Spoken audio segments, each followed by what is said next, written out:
గారు మాట్లాడారు 120 సీట్లు వస్తాయి వైసీపీకి. ఎలా వస్తాయి సార్? నాకు అది అభిప్రాయం వాళ్ళది.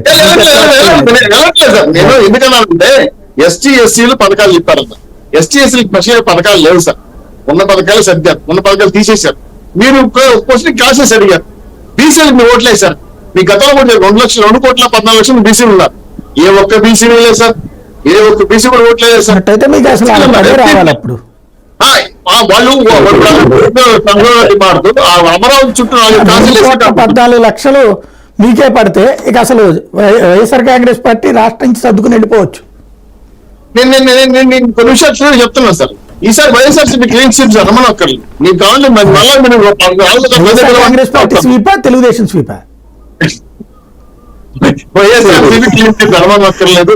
మేము ధైర్యంగా ఉన్నాం. మాకు 140+ లోనే ఉన్నాం. మేము ఇప్పుడు కూడా తగ్గట్లేదు. ఇదే మాట మీకు కాబట్టి నేను చెప్పట్లేదు. కాకపోతే రామచంద్రరావు గారు మాట్లాడిన మాటల్లో నాకు వచ్చిన అంటే ఇదే కావాల్సిన విషయం ఏంటంటే ఎస్టీ ఎస్సీ బీసీల పథకాలు తీసేశారు జగన్మోహన్. రైట్.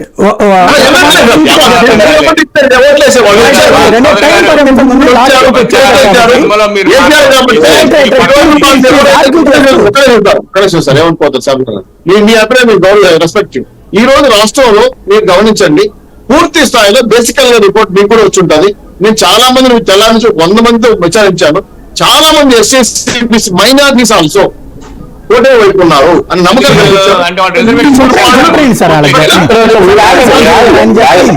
మీ వాయిస్ నాకు రాదు, క్లాస్ అయితే నాకు వినపడదు. మీరు అదే కోసం చెప్తాను.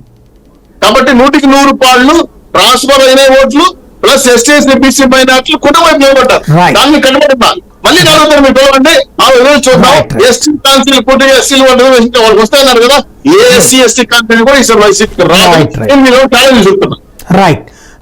ఇక్కడ తిరుపతిరావు గారు, మనీ పోల్ మేనేజ్మెంట్ లో వైసీపీ మీరు అక్కడ డబ్బులు పంపిణీ పరంగా పర్ఫెక్ట్ గా వాళ్ళు 2,000 ఇచ్చారు అంటున్నారు. మీ వాళ్ళు ఎంత ఇచ్చి ఉంటారు? వైసీపీ 2,000 ఇచ్చింది. టీడీపీ జనసేన బీజేపీ కూటమి ఇచ్చారా? అట్లాగే వాళ్ళని తీసుకొచ్చే ప్రయత్నంలో సక్సెస్ అయ్యారా? ఒక విషయం సాయి గారు, ఈ మనీకి సంబంధించింది అయితే మేము వైసీపీ వాళ్ళతో పోటీ పడలేదు. నేను ప్రత్యక్షంగా చెప్తున్నాను, ఎక్కడా పోటీ పడలేదు. ఎందుకంటే వాళ్ళు వ్యవస్థలన్నీ కూడా ముందస్తుగానే సమకూర్చుకొని ఎక్కడక్కడ సెటరేట్ చేస్తున్నారు. మేమైతే ఈ టికెట్లు, ఈ కంపెనీలు మాకేది వస్తుంది, వాళ్ళకేది వెళ్తుంది, ఈ నేపథ్యం లేటంటే చాలా లేటుగా వచ్చినందు వల్ల మేము ఇబ్బంది పడిన మాట వాస్తవం.